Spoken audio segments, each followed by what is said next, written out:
week's edition of Tech Sales Advice. I am, of course, your host, Chris White. This is the LinkedIn Live program for pre-sales professionals, pre-sales leaders, and aspiring pre-sales professionals.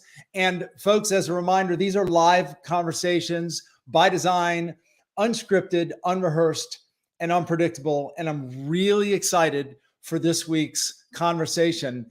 This gentleman and I actually met in person for the first time instead of over a Zoom meeting. So that makes this particularly unique. I've actually heard Mike speak on stage, and I'm telling you folks, his story is literally a pre-sales career success story.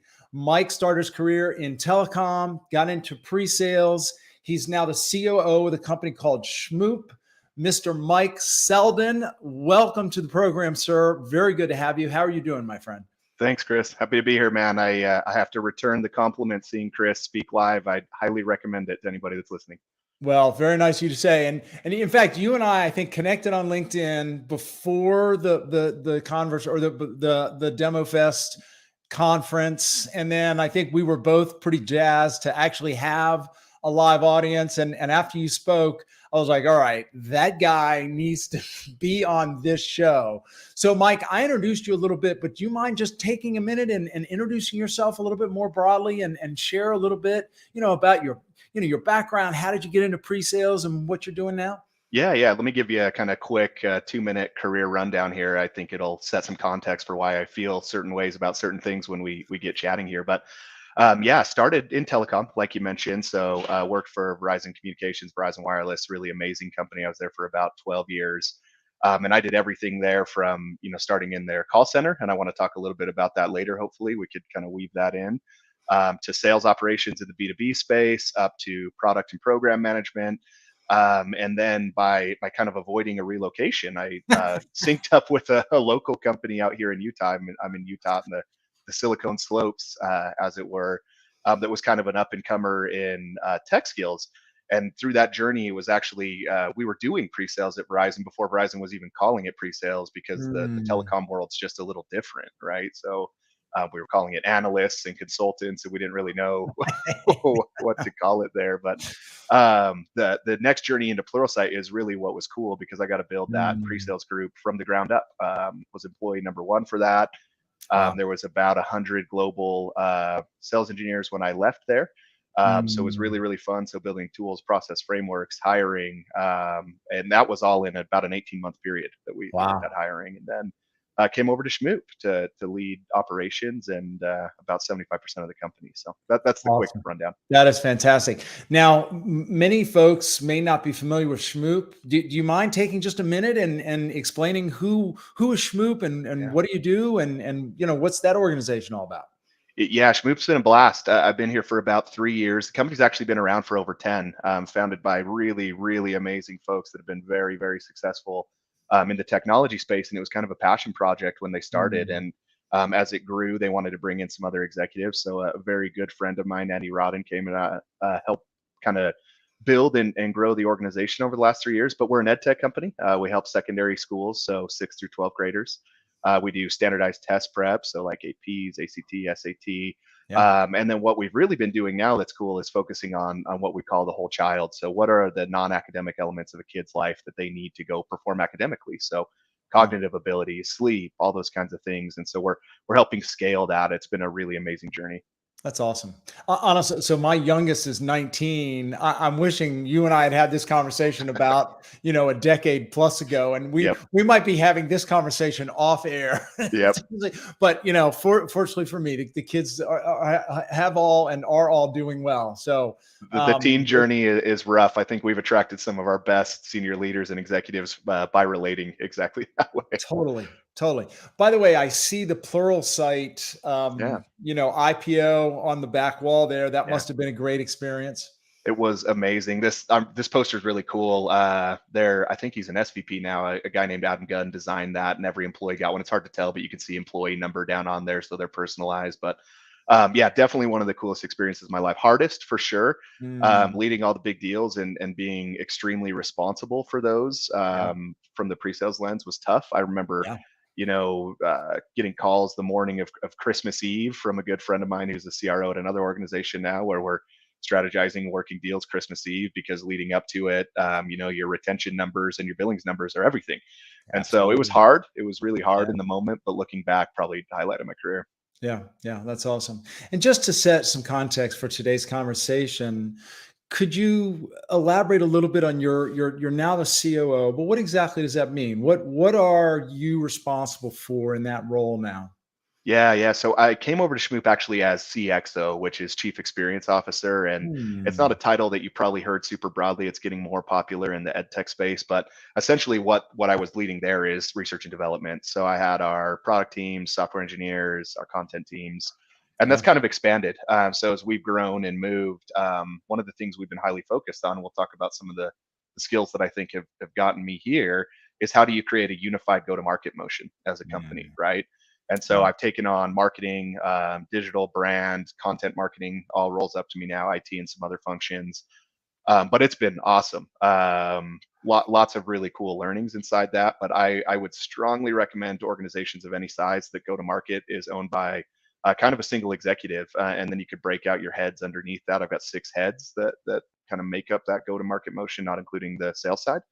Um, but it's awesome to have your product vision align exactly to your marketing messages and your digital motions. Mm, Is really cool. The mm. efficiencies are amazing. It's interesting. When I was relatively early in my pre-sales career, I used to say that my vision would be that the things that marketing is saying aligns with the things that the account executives Yep. are saying when they're in front of a customer, align with what the sales engineers are demonstrating, Yep. aligns with the actual customer experience at implementation time, right? That's right. Like all these things are actually, and you just gave me the acronym for it, Yep. UGTM, Yep. Unified Go to Market, right? That's 100%. I mean, everybody's got a buyer journey. It's probably sitting printed out on somebody's window, but does anybody own that end to end, or is anybody completely focused on the cycles? And it's cool to have the technical sales background in the executive space. My business partner Andy, who's the CEO of Shmoop,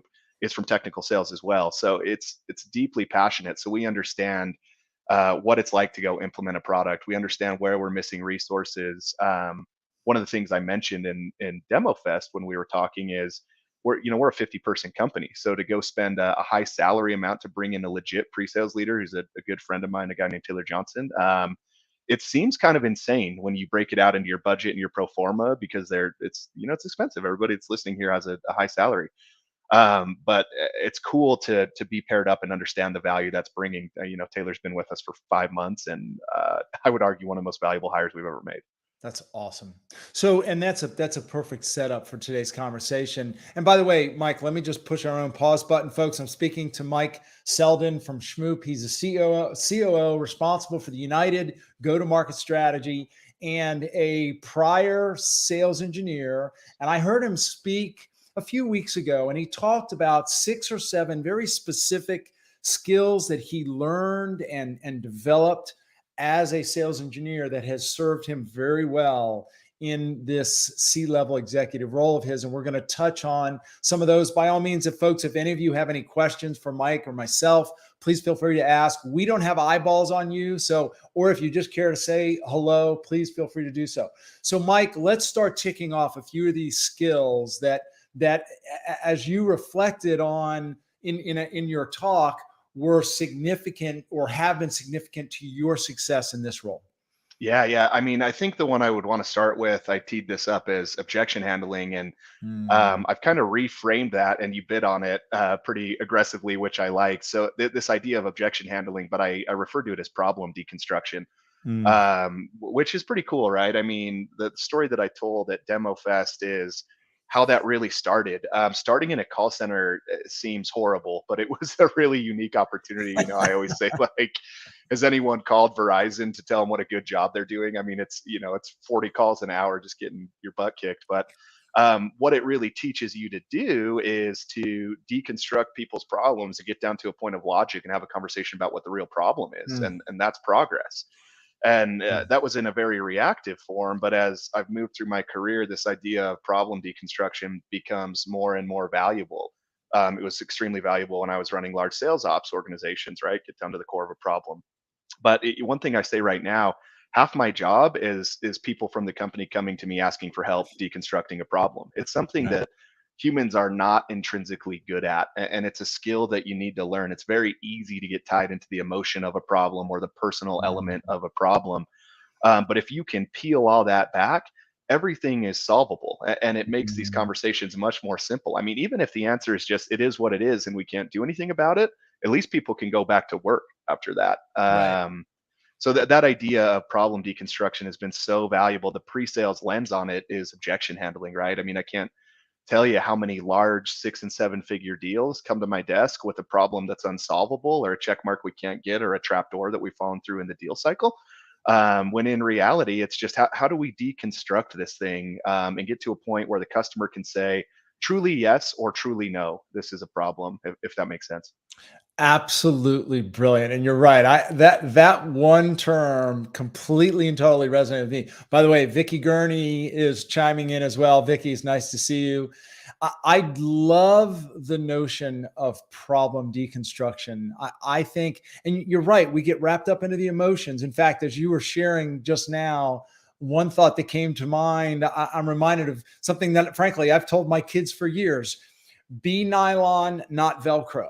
Right. Like, if stuff comes to you, there's no reason for it to stick to you. That's Right. right. So just let it roll off. Right. And, Yep. and I think that's an important part of problem deconstruction. Right. Let's not get wrapped up into the ego part of all these Yep. things. Right. Let's pick this apart. Let's take a very neutral stance here. Right. And get to the heart of it. And to your point, either we can solve it or we can't. Yep.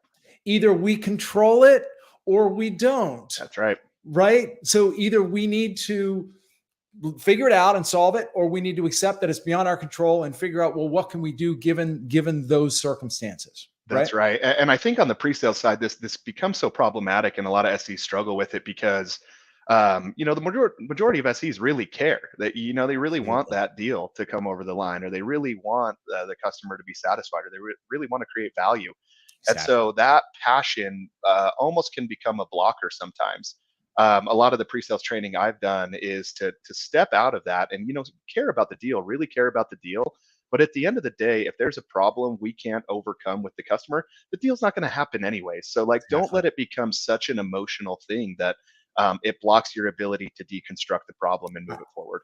I so love that. And if we truly, a lot of us love to say that we're just in it for the customer, right? We're just in it, right? If we're sincerely in it for the customer, if we're sincerely just trying to do what's best for them, and if they come back and say it's not a good fit, or we don't like your, or whatever, like, we need to be okay with that. Like, Yep, that's we need right. to be appeased. I mean, of course, we don't love it, but the truth is our solution is not ideal for everyone, right? That's So right. the more we can maintain that level head, the more likely we are to deconstruct the problem down to its component parts Yep. and then just deal with that. So, yes, that is, I mean, honestly, we could just put a bow on this conversation right now, Mike. Everybody would get their money's worth and go home, but we're going to give them more than what they bargained for. So, problem decomposition is my favorite, it's my first favorite term. I know there's others though. So, what's Yep. the second thing that comes to mind when you think of some of the things that you learn in pre-sales? Yeah, yeah. I'm looking back over, and part of my eyes wandering. I'm looking through the list to see, what are my favorites here, because I got to talk about all of them when we had time. But the next one I would go to is actually implementation, Mm, and this is really important. I think when you think about a traditional, specifically in B2B SaaS, a specific go-to-market motion, you've got your CSMs, you've got your SEs, you've got your AE, and everybody's got these really kind of siloed things. And that's great because with scale, it helps you get definition. But the truth is, your customers seeing it all is one. And everybody talks about this, but I don't see it practiced that way. You're one mm, company, you're one piece of software on the customer side, and so the mm. whole picture has to exist. So I put this as implementation because I've got to run professional services and build up a 7 figure revenue producer and services at Pluralsight too, which is super fun on the side. But this whole element is really important when you're an SE, and you've got to be able to paint that picture, even if a CSM's not in the room to talk about onboarding, if your AE's just shoving the sales value side down their throat, because it's a lot bigger, right? I actually say The product is just a tool. The actual piece of software is just a tool. What your Well customer wants said. is a solution. And Yep. the solution to me is made up of three things. It's the tool, that's software, right? It's the actual implementation, like how does this get used? How's it going to come in? How do I sign in?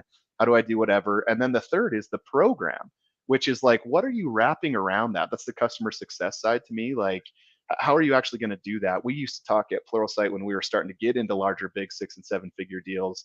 Amazing guy who runs North American pre-sales there, my friend Sam Pena, created this program Hmm. that was talent mobility. So, right, I mean, Pluralsight is a product that started as just technical skills training. And if you just go sell training, not super valuable. And so we started to have this conversation and telling our customers, like, what you're actually trying to achieve here is talent mobility. Put the right people on the right projects at the right Mm. time. And that's the program. And so, tool program implementation, you've got to think of it rounded. If you have a two-legged stool, the thing's not going to stand. Yeah, yeah. I so love that. Well, and it's interesting when you first said the word implementation. I know my mind, and I suspect some of the folks who may have been listening went to something that was much smaller than what Correct. you're referring to, right? What you're Yep. referring to is really the entirety. It's the whole sort Yep. of program. Really, it's what needs to take place in order for the customer to be successful, right? Correct. It's not just a tool, right? There's process, there's people, Yep. etc. So it's really, I'm going to use the word or the term implementation big I, That's not right. implementation little I, right? That's right. We're not talking about how do we stand up the software and onboard, That's right. That's right? exactly right. Yeah, one thing I tell people all the time in AE trainings or almost anything I'm talking about, depending on what product we're selling, is your customer 9 times out of 10 is buying the tool as a flag to fly for change, right? And I think, Chris, you talked Mm, about this at DemofestX, and it's spot on. Like, if you're an executive and you really want to make change, the easiest thing to go do is to go spend 100 grand on a tool and tell mm, everybody we're making change. So that's like the flag that you put in the ground. Like, me, Mike, I'm making change for Shmoop. But it's not enough just to go plant the flag. Like, then you got to rally around it. And it's on the vendor, frankly, to help understand how to do that. Like, the customer knew that already. If they already knew how to implement, they already knew how to build the program, and it was just the tool, our deals would move a lot faster. But that's not the no case. doubt. So, Mike, I'm going to double click on that to make sure nobody missed it because that's another quotable quote from you is buying software for for many executives and for many individuals is their flag to fly for change. That's Correct. their signal of we are changing the way we operate, the way we think, but it takes more than just the software. I think those are such powerful words. By the way, somebody, Mike, that I was actually speaking to just about an hour ago, Anthony Edwards over in the UK chimes in. We were just talking about this. Control the controllables. Anthony, good to see him. Yeah. I'm glad you decided to tune in. So, Mike, we've touched on a couple. We've talked about implementation. Actually, by the way, I had a question for you around this because there is one more thought that I have on implementation. Sometimes I think sales engineers can worry too much about the implementation. And I'm going to use implementation small I, not big I.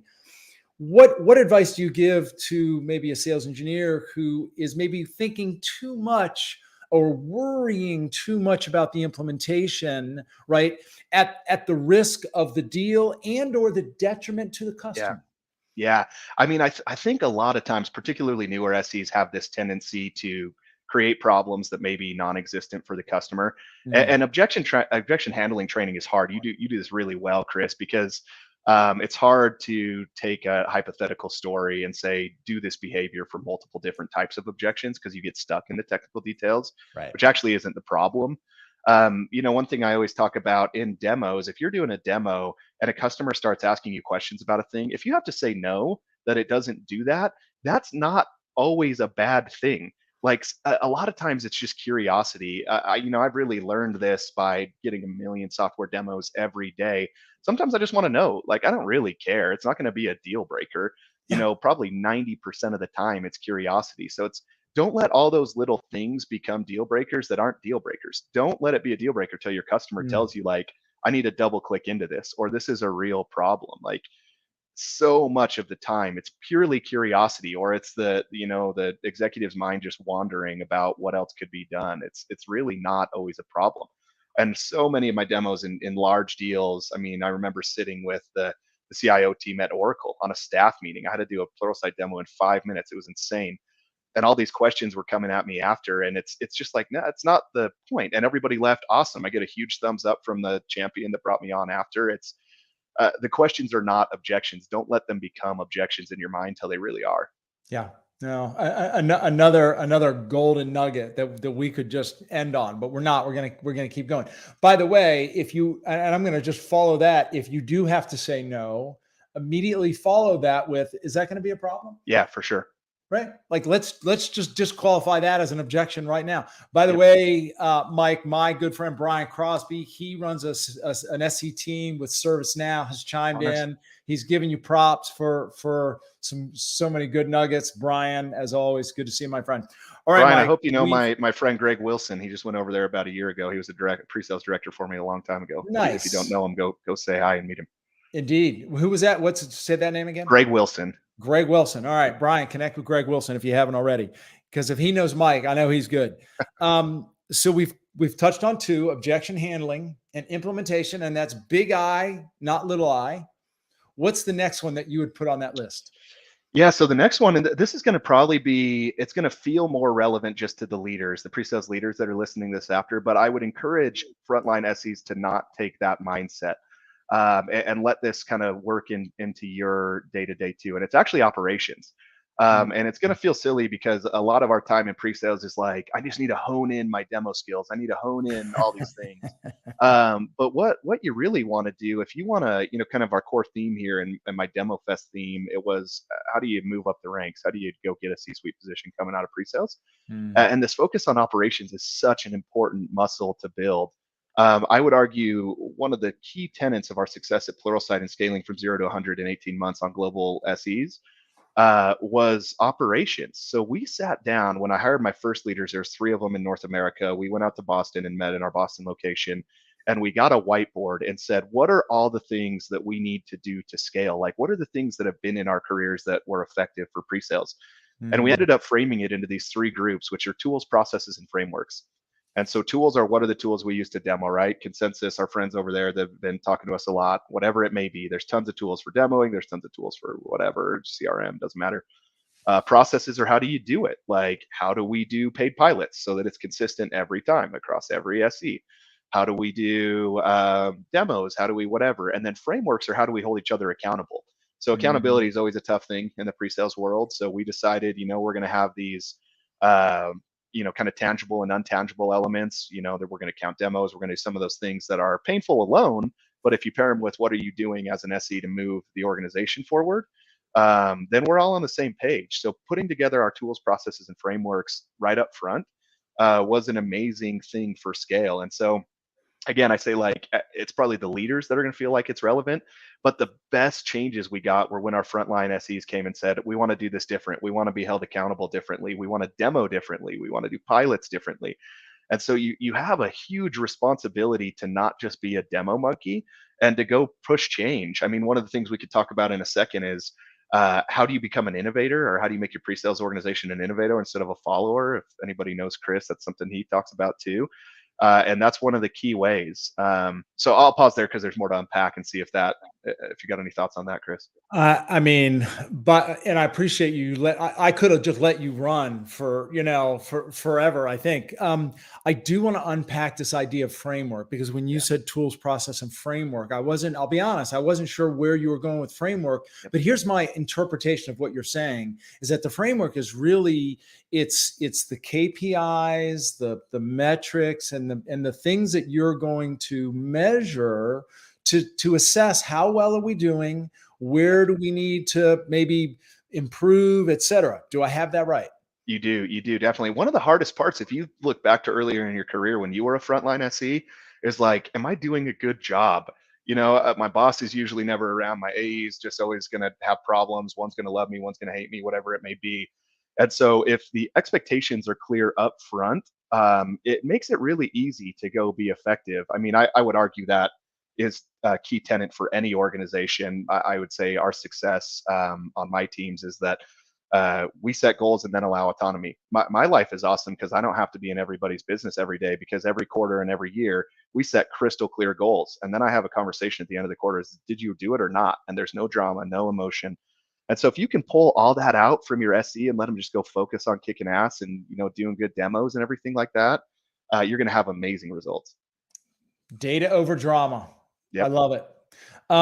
So would it be fair, because honestly, Mike, this is something that I want to talk to. And by the way, it's something I do talk with a lot of my clients about. Often they come to me and say, Chris, how can I measure our team's performance other than just hitting the Yeah. number, or other than the activity?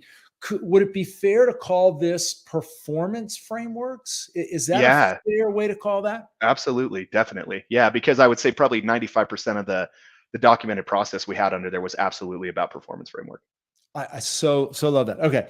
Tools, process, and framework. You touched on process. I'm inspired, and you mentioned consensus. I'm just inspired to just sort of open that, topic for just a hot minute. Sure. Anything else that you are thinking about in terms of tooling for your pre-sales organization? Yeah, there's a lot to this, and it depends how deep you want to go and how large the organization really is. I mean, we got down to the point. One of my pre-sales leaders was just awesome with Sketch as a tool and making these really cool decks and these really kind of beautiful slides that were very motivational. So we got to the point like, how do we scale that out? And this is kind of another conversation you'd probably immediately say, well, product marketing should do that.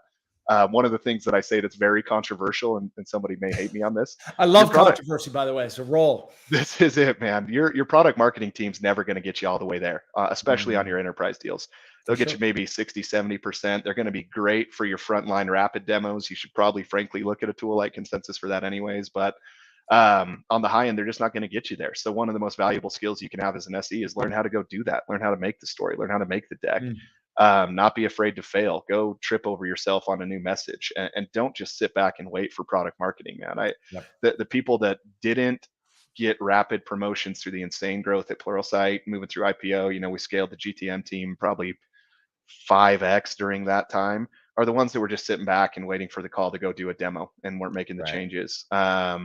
So there's a lot there. So I use the example of Sketch because no one would ever think of that. But there's plenty of other tools.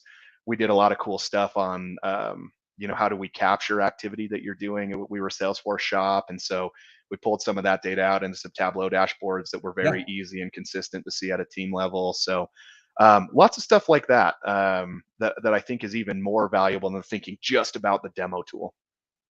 I love it. I love it. By the way, a few more comments coming in, Mike. I just want to recognize Chris Pompilio. I hope I'm saying that right. Coming from an implementation training into an SE role and now leading a team. Wish I knew some of this then. And Alvin Regis is a regular attendee in these sessions. Alvin, really good to see you.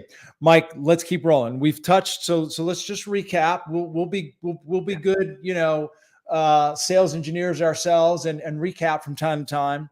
So objection handling was the first one. Yep. And we talked about problem deconstruction, one of my Yep. favorite new terms. The second one was implementation, and that's big I, not little I, right? The Right. whole, what does it take for really for the customer to be successful at The the end of the solution. day? Yep. Right. And another one of my favorite terms, right? Buying software is oftentimes the flag to fly for change. Yep. And then the third was operations. And we broke that down into tools, process, and framework. And we further talked about that as really performance framework. By That's the right. way, just right now, you've actually created an entire, or at least half of a framework for how to leverage what you've learned as a pre-sales engineer Yeah. and move into executive leadership. We might have the start of a book here. Yeah. That being said, what would you list as number 4? Yeah, I'm looking through the list, and what I think I want to come back to. So I'm looking at my slides where me and Chris met at DemofestX when we were presenting. I actually teed up moving into this skills with kind of a problem statement, the same way we would talk to a customer. And one of the problem statements for everybody that's, kind of trying to move up the corporate ladder here, or make some change inside of a pre-sales organization, is perception of pre-sales. I Mm. got really lucky on my ride at Pluralsight because the CRO that I worked for, the chief revenue officer, also had a technical sales background. He was an early Oracle guy, guy Joe Bartolomeo, really, really cool guy. So I got some breaks there, and I recognize that. But the rest of the breaks in growing that team came from changing perception of value. Mm. And so I showed these slides when we were at DemoFest of a traditional distribution of talent for a job role, right? So you've got A players, B players, C players, and it's generally a perfect kind of bell curve. This is well researched, well understood, which means on one long tail, you've got a lot of great performers. On one long tail, you've got some horrific performers, and everybody else is kind of in the center, right? Just doing their thing, B's and C's, et cetera. My argument is that most executives actually see that talent distribution push hard into the C's on pre-sales. So they say, I've got one or two awesome pre-sales guys. I've got a whole bunch of, and then some, really, really bad folks in that long tail. And whether that's true or not, I promise you that's the perception in most cases at an executive level. And it's Mm. hard to fight it for a couple reasons. One of the reasons I think is because cost. So if you're responsible for a Mm. pro forma or a go-to-market model, it's really important for you to understand what you're actually asking for with pre-sales headcounts. So you build out a billings target if you're in the B2B SaaS space at the very highest level. You pad that a little bit towards whatever the goals are. Then you build out quotas and you say, how many reps is it going to take to achieve this? And every pre-sales person you put on there is a non-quoted person for the most part, 95% of the time. Mm. And so that breaks models so quickly. And so that's why your sales ops folks that are building the models, your analysts, your finance folks, your executives have a really hard time like getting around this. And so Mm. it's like, how do you change that perception? How do you, make that talent change a reality? And it's really by some of the changes we're talking about.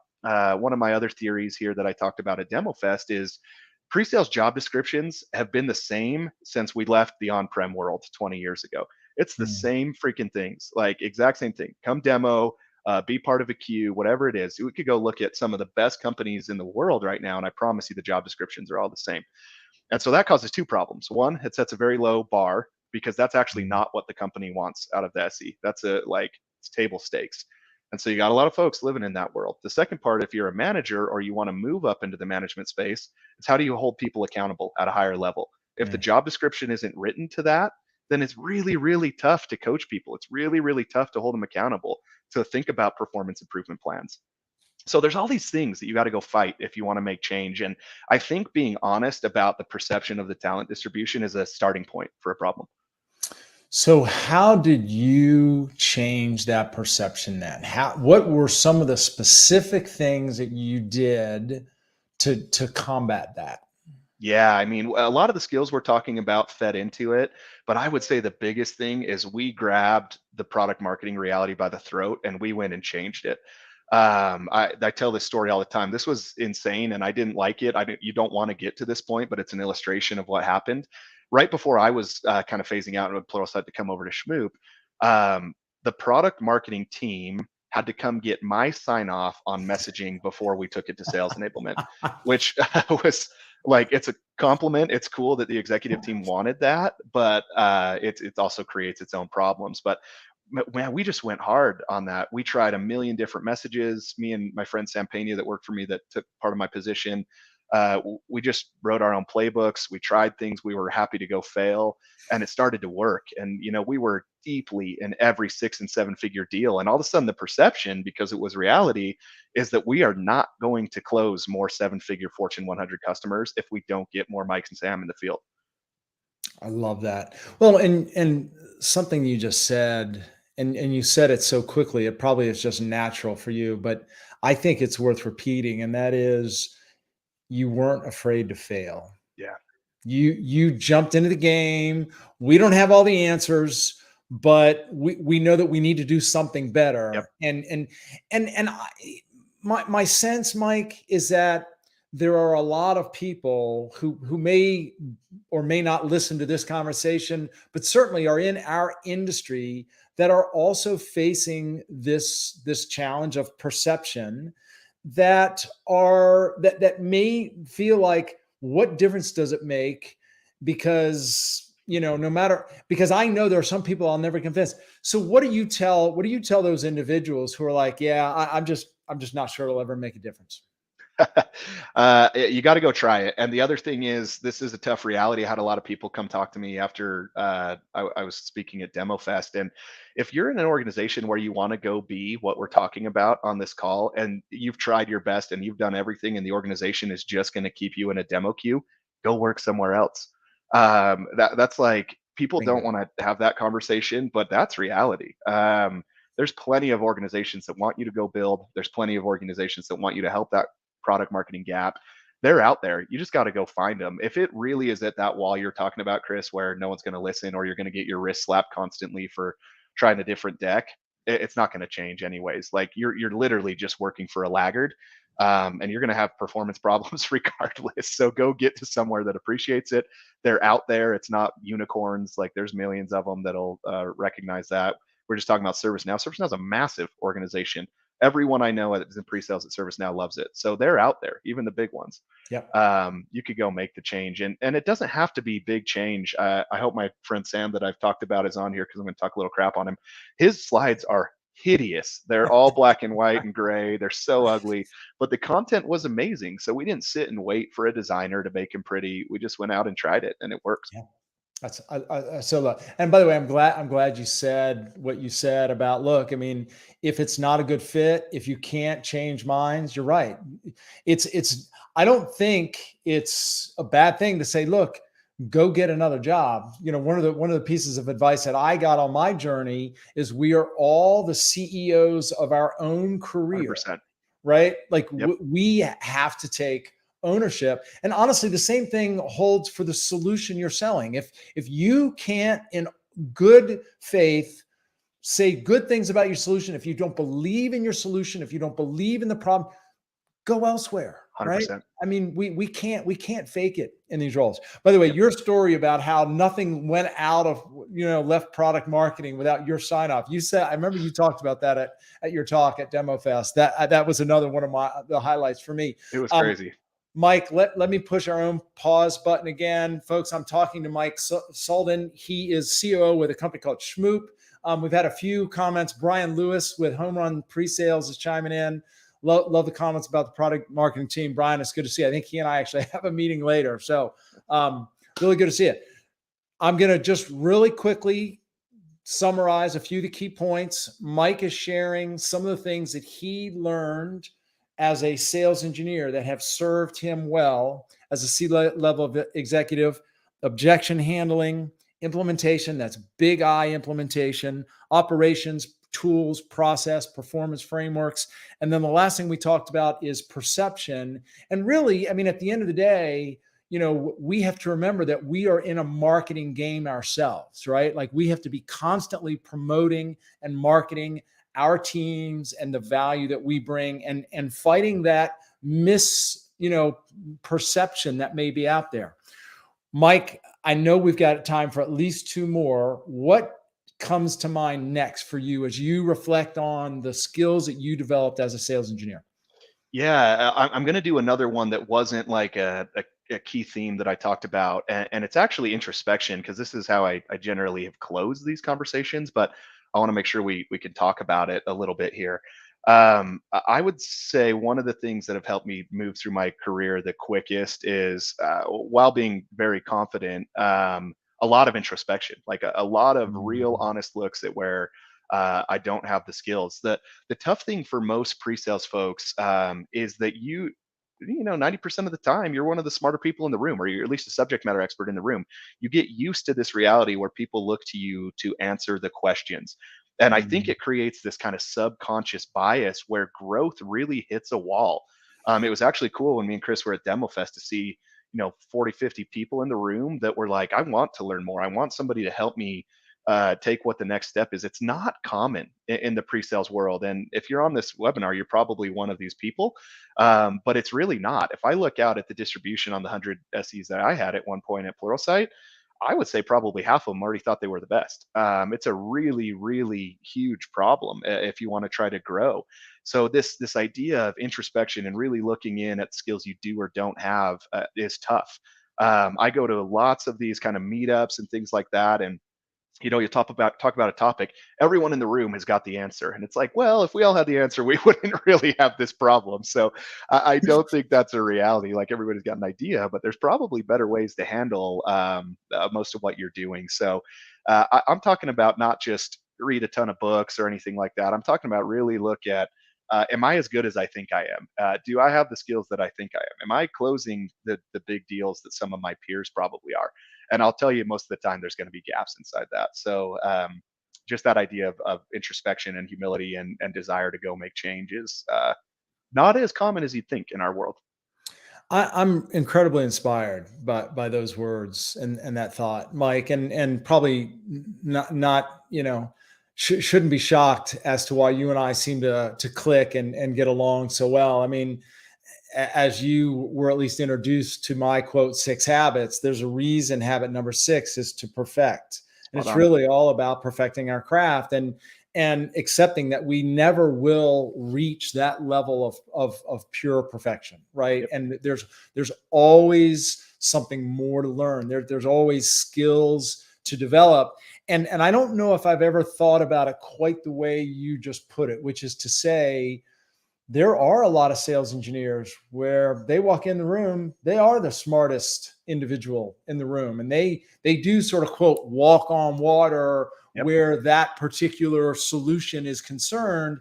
And I do think that sometimes we develop a bit of an ego Yep. and we get to the point, and I think the way you said it was it limits growth, and Yep. I think that's very well said. I think there's power in self-awareness, right?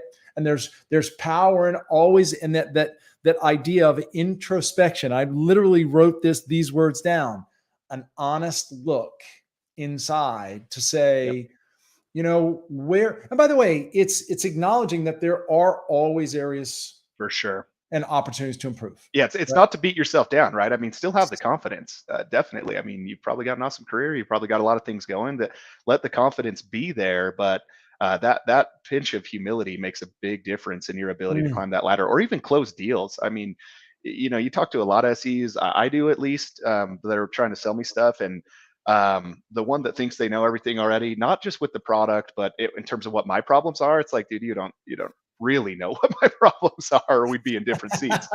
But when there's that humility there and that ability to listen and connect, it's going to help your deals too. The pinch of humility. I absolutely love the mental image that brings. It's interesting. I spoke, and I do this just about every week. And I spoke with a gentleman named Gail Rom last week. He's an SE leader for an organization called DriveNets, based in Australia.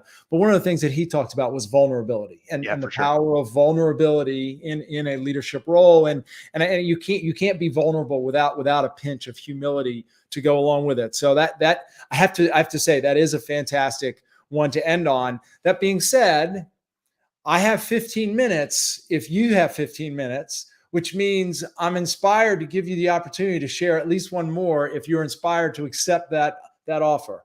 Let's do one more because it's an interesting one, and then we'll set our friends free here. But the last one that I would go to, I call the story. And we talk all the time in pre-sales. Don't just run through a feature demo. Don't point and click, and there's that side of story. But when I say the story, I'm talking about zooming back out to the solution conversation we had earlier and tell the big story. Like, what is it that is making them fly that flag for change? And I think we get super lost in the small stories, like, oh, this, you could use this in this coaching conversation, this tool, or whatever it may be.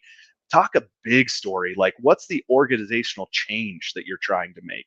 And I think this is another spot where SEs can really help product marketing teams. There's a tough translation point there. Product marketing is at a way high level story generally. That's like, yeah, obviously. But what's that kind of middle ground that really hits me? Like, what is it that I'm trying to change inside of my organization? And I don't really care about the smaller, like, here's how you use this feature and a story around the feature. I care a lot about, like, how is Shmoop gonna 2x my billings next year because of this, or how am I gonna staff reduction problems or whatever it is. So you got to go find that, and that takes a lot of testing. It kind of goes back to what we were talking about earlier with willingness to fail. But go try a lot of them and adapt it and move it. Again, my friend Sam, who took my position at Pluralsight, I think he's rolled out like 6 or 7 more stories since I've been gone for a few years. So keep that thing moving because it continues to refine and hone in, and it'll get better. Don't sit around and wait for marketing to create the story or wait for product to create the story. You're going to have to get there. Like, it's just not going to happen if you don't. So that idea of that kind of mid-level story, not just solving your point and click problem in a demo, but the big, like, I love to start off all my demos that are at an executive level. I'm actually doing one as soon as we're done here in a second with a very large school district, with a couple slides that are like, here is the big conversation, and then I'll show you the product. Like, let's have a longer conversation about this and really hit home. So again, not surprisingly, your words resonate with me so much. In fact, Anthony Edwards, who chimed in a moment ago, he and I were chatting earlier, and I even shared this with him. In fact, I'm inspired to share it with you to see if this term resonates with you, because the term that I've been kicking around that talks to this sort of level of the story is the word narrative. Yeah, What's exactly. the narrative That's right. on what the organization is trying to accomplish and how we are going to help? I think that's the word that we need to start using more in this profession, because storytelling is overused at this point, Yep. right?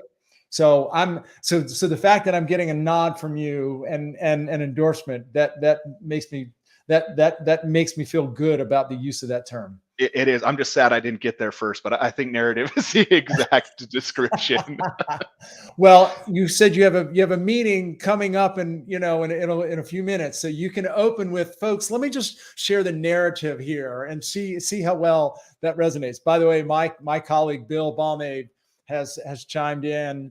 What advice would you give Mike to get over the fear of, quote, telling the big story or telling the narrative? And Bill makes a really good point here. You're the COO, right? So Yep. of course you have the confidence, and you're just going to be given sort of the benefit of the doubt. I'm an SC, I'm a field SE. Who am I, right? So Yeah. what advice? Great, Bill. Good to see you. Great question. What advice would you give to an SE who maybe is feeling a little bit unsure of themselves?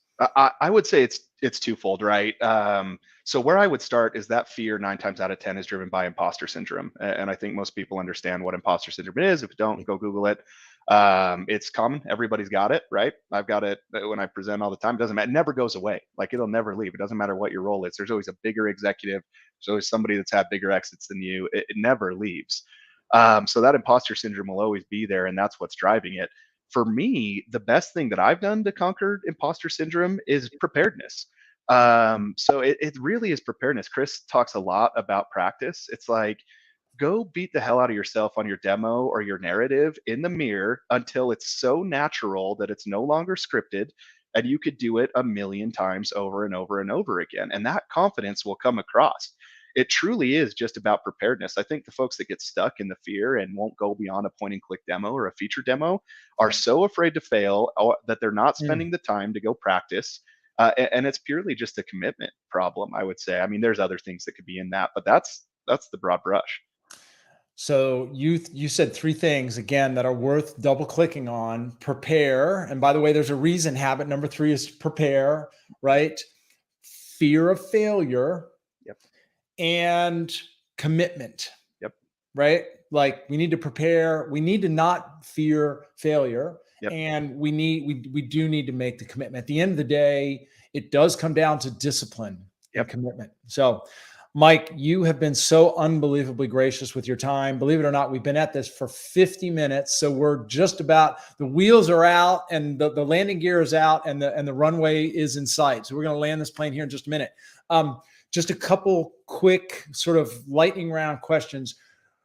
I call this tech sales advice for a reason, and you've already given us countless nuggets of good advice. But if someone were to bump into you on the street and say, "Oh my goodness, Mike, I just heard you on that LinkedIn Live thing the other day. I just started my first job as a sales engineer." Any words of advice for me? Anything that comes to mind that maybe you haven't touched on yet? I would probably just pick into the points we were just talking about. Prepare and commit are so huge. If you really care about the job, if you really want to do it, it will show. I tell people all the time, the outcomes that you're putting out are the true reflection of how much you care about a thing, no matter what it Mm, is. That's how much you really care. If you want to go have a beer instead of practice, you care more about having the beer than you do about the practice. So the outcome is the true portrait of how much you care. So change it if you want to do that. I remember early days of tech sales in Verizon. We'd land somewhere. We had a big meeting in the morning. Everybody wants to go straight to the restaurant or the bar. And I remember dozens of times sitting and being like, hey, I'll meet you guys in 45 minutes, and just hammering down in my notebook, writing down what my narrative was going to be. What's the narrative? What's the narrative? What's the narrative? How do I tie feature back? Narrative. I probably still have that notebook. I should find it. But that would be my uh, ultimate advice. Like, don't let yourself fall into just memorizing features, and don't let it be a C grade conversation every time. Like, go push it. I love that. It's funny as you were saying those words. I was reminded of something that I heard a number of years ago, and I think you'll see the connection. Somebody was talking, and somebody asked him, how do we really know that our priorities are in check? And he said, look at where you spend your time, look at where you spend your money, and look at where you spend your energy. That will tell you where, because those, regardless of what you say, those three things tell the truth That's right. about where your priorities are, right? Spot So, on. and that's really what you're talking about is, are you at the bar having a beer, or are you back in the room, preparing or debriefing, or what have you? So, Mike, final question for you. Yeah. If you could ask me one question, what might that be? Oh man. I wish I would have thought of this a little bit. Um, I don't know that it's a question. One of the things that has made me want to come spend the time with you, and that I really resonated is, so maybe more of a comment, if that's okay, and then you can elaborate on it. But Fire away. one of the cool things about your book and the way that you think about pre-sales is, it's not just talking about a bunch of tactics. It's talking about, like, how do you make some of these life changes, or how do you make some of these career changes that are actually going to move the needle for you. And there's a lot Mhm. of brilliance in that, because most folks that have done it don't come back to spend the time to do the consulting or write the book. Mm, I've had a lot of conversations with friends, that same guy Sam, we were like, hey, maybe we should go start a consulting agency on the side and do it, and we just never have done it. We've never revisited the conversation. So I guess my more of the comment is, like, keep pushing that, because there's a lot of people that need that help in the pre-sale mm, space. We don't need to get together and talk about, what do you say when XYZ. Like, we don't need any more of that. You're going to figure that out regardless. It needs to be more of, like, large behavior changes. Like, how do we make more light bulb moments for our pre-sales folks to change that perception that we're talking about, and bring more pride to the pre-sales field? How do you make pre-sales a larger part of the conversation when you do mm. financial modeling, and how do you make more global change for the field? So it's more of a comment, just that I think your approach on that is cool.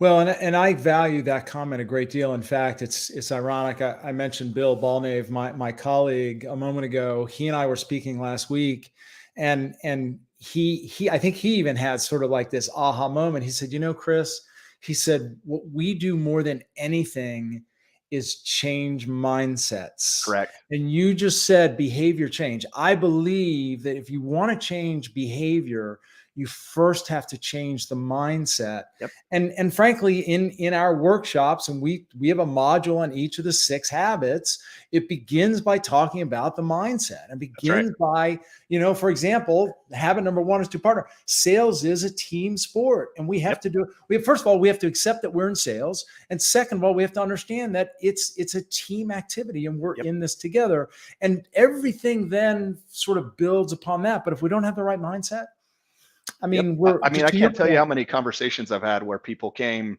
3 levels down in my team, wanted to have a half hour. I want the promotion. I want to be a senior SA. I want the XYZ. I want a 20% raise. And half the time, it's, the justification is, oh, I was on that deal with Cisco. I was on whatever. And it's like, that's table stakes. Your mindset is not correct for moving your career and the way that you want to do it. Just showing up and doing that base job description is not going to get you promoted every 10 months or every 12 months or whatever it is. That mindset is key. Well, Mike, I got to tell you, and I've had a lot of really good guests and really good conversations. This is a highlight reel after highlight reel take. Um, I think the fact that you and I met in person certainly made this conversation feel that much more natural. Your insights have been balls hit out of the park. Um, Thank you so much for being here. Any final comments from you, sir, before we put a bow on this conversation? I don't. Last thing is just thanks for being here. If you're on the phone or if you're going to listen to this in a recording later, it means that you're already showing some of the first steps and how do you grow and change the field. So just stay at it and keep growing, evolving, and never get stagnant. I suspect if people wanted to reach out to you on LinkedIn, you'd be delighted to hear from them. Absolutely. Yeah. Follow me. I write quite a bit on Medium. I do quite a bit of blogging on Medium, but most of my content is on LinkedIn. Fantastic. And by the way, if you ever do decide to get into that consulting gig, you would be brilliant at it. So I'd be promoting you as much as I promote myself. So I Mike, appreciate it. thank you so much, folks. Thank you so much. If you've hung around during this live conversation, or if you caught the recording, as Mike said, I hope you enjoyed this, frankly, as much as I did. If you like these, I invite you to go to #TechSalesAdvice and follow along. Of course, you can go to techsalesadvisors.com to check out more and learn more about us. Go to Shmoop. Is it spell Shmoop, Mike? Yep. SHMOOP. SHMOOP.com. Is that Yep. right? Yep. To learn more about Mike and his organization. Mike, hang around just for one more second. I'm going to give you your parting gift. Otherwise, folks, thanks so much for tuning in. We'll see you next week. Thanks all. Bye all.